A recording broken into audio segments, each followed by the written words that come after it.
આજે ગુજરાત વિધાનસભામાં સામાજિક ન્યાય અને અધિકારીતા વિભાગની પ્રશ્નોત્તરીમાં સરકારના મંત્રી અને સરકાર લાજવાના બદલે ગાજી રહ્યા હતા। એક તરફ સરસ્વતી સાધના યોજના અમલમાં છે, જેમાં એસસી, એસટી અને ઓબીસી સમાજની દીકરીઓને શાળાએ જવા માટે સાયકલ સહાય આપવામાં આવે છે। આમ તો વર્ષની શાળાની શરૂઆત જૂન મહિનામાં થાય, પ્રવેશ ઉત્સવ યોજાય છે, દીકરીઓને સાયકલ આપવાની હોય તો જૂન મહિનામાં એમને સાયકલ મળી જવી જોઈએ, જેથી કરીને પહેલા દિવસથી એ સાયકલ લઈને શાળા સુધી જઈ શકે। પણ આ સરકાર એ દીકરીઓની ચિંતા નથી કરતી। એમની માનીતી એજન્સીઓ કેવી રીતે કોન્ટ્રાક્ટ મેળવે એની ચિંતા કરે છે, અને ચિંતા કરવામાં આખી સાયકલ ખરીદીની પ્રક્રિયામાં ખૂબ મોટો વિલંબ થયો। વર્ષ 2023-24 ના વર્ષની સાયકલ આપવાની થાય તો જૂન 2023માં સાયકલ આપવી પડે, એના બદલે પોતાની માનીતી કંપનીઓને ટેન્ડર મળે એટલા માટે જે શરતો નક્કી કરવાની હતી એ શરતો નક્કી કરવામાં વિલંબ થયો।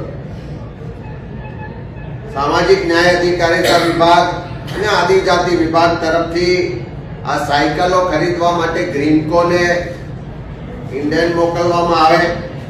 લગભગ 3.5 લાખ જેટલી સાયકલો ખરીદવાની થાય, અને એના માટે જે એજન્સી નક્કી કરવાની હતી એની પ્રોડક્શન કેપેસિટી અચાનક 6 લાખ હોવી જોઈએ એવી શરત નક્કી કરવામાં આવી।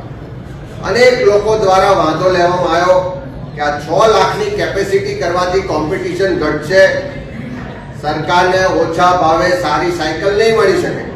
પણ એમને તો માનીતી કંપનીઓને લાભ આપવો હતો, એટલે બધાનો વાંધો વિરોધ ગ્રાહ્ય રાખ્યા સિવાય ટેન્ડર કરવામાં આવે છે। ટેન્ડરમાં જે રીતે કંપનીઓ દ્વારા ભાવ ભરાય છે, એમાં જે L1 કંપની આવે છે એ L1 કંપની સાથે નેગોશિએશન થયા પછી જે ગ્રીનકો દ્વારા એનો રિપોર્ટ કરવામાં આવે છે કે એસપીસી એટલે કે પરચેસ કમિટી છે, સ્પેશિયલ પરચેસ કમિટી, એના દ્વારા નેગોશિએશન દરમિયાન જે બાબતો ધ્યાનમાં આવે છે કે આ L1 કંપની દ્વારા જે સ્પેસિફિકેશનની જે ગુણવત્તાની સાયકલ રાજસ્થાનમાં અને પશ્ચિમ બંગાળમાં સપ્લાય કરવામાં આવી હતી એ જ સાયકલ ગુજરાતમાં વધારે ભાવથી આપવામાં આવે છે।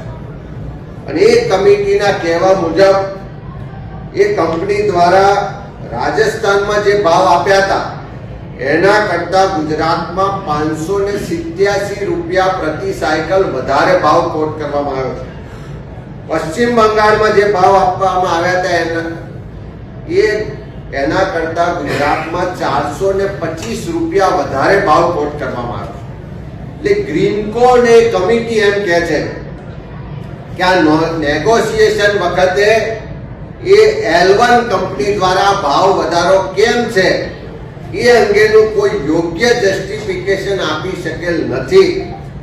એટલા માટે આ સાયકલ માટેનું જે ટેન્ડર કરવામાં આવ્યું છે વર્ષ 23-24 માટેનું, એ રદ કરવું જોઈએ એવો ગ્રીનકો દ્વારા 11/3/2024 ના રોજ પત્રથી જાણ કરવામાં આવે છે, અને ટેન્ડર રદ કરવાની મંજૂરી માંગવામાં આવે છે।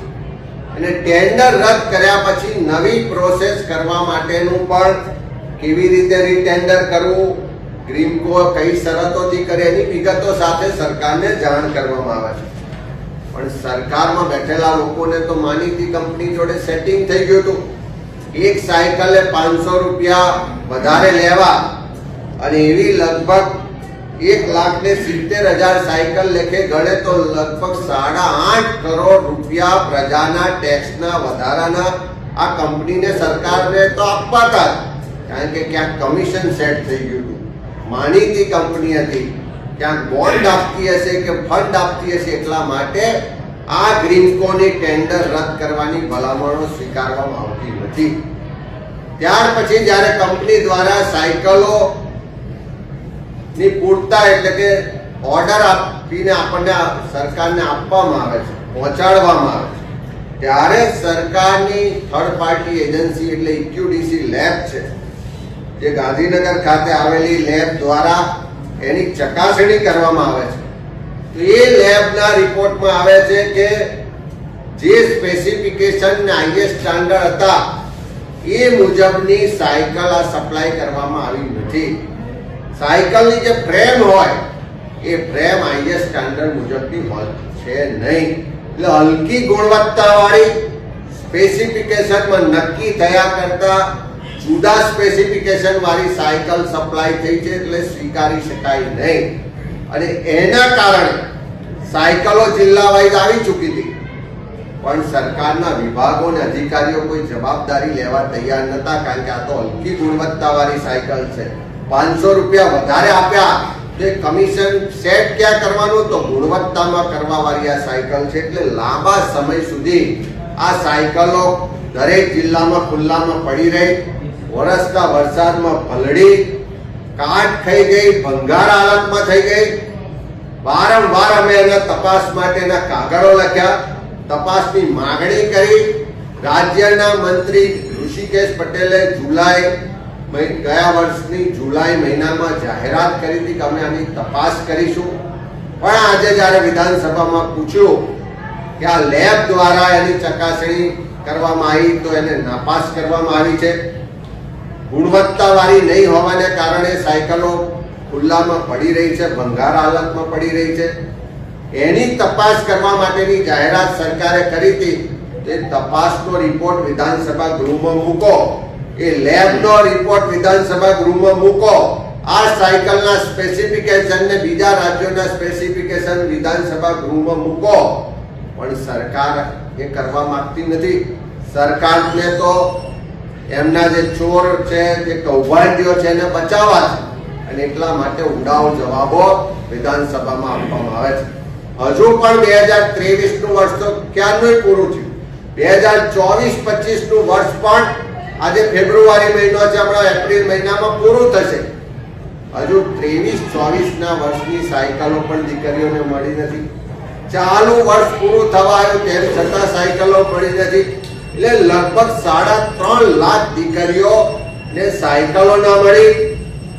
પ્રજાના ટેક્સના 500 રૂપિયા દરેક સાયકલે વધારે ચૂકવવામાં આવ્યા. લગભગ 8.5 કરોડ રૂપિયાનું કૌભાંડ કરવામાં આવ્યું, અને તેમ છતાં સરકાર નથી એનો તપાસનો રિપોર્ટ આપવા તૈયાર, નથી એનો લેબનો રિપોર્ટ આપવા તૈયાર, કે નથી આ ભંગાર સાયકલોને કંપનીને પાછી આપવા પણ તૈયાર નથી.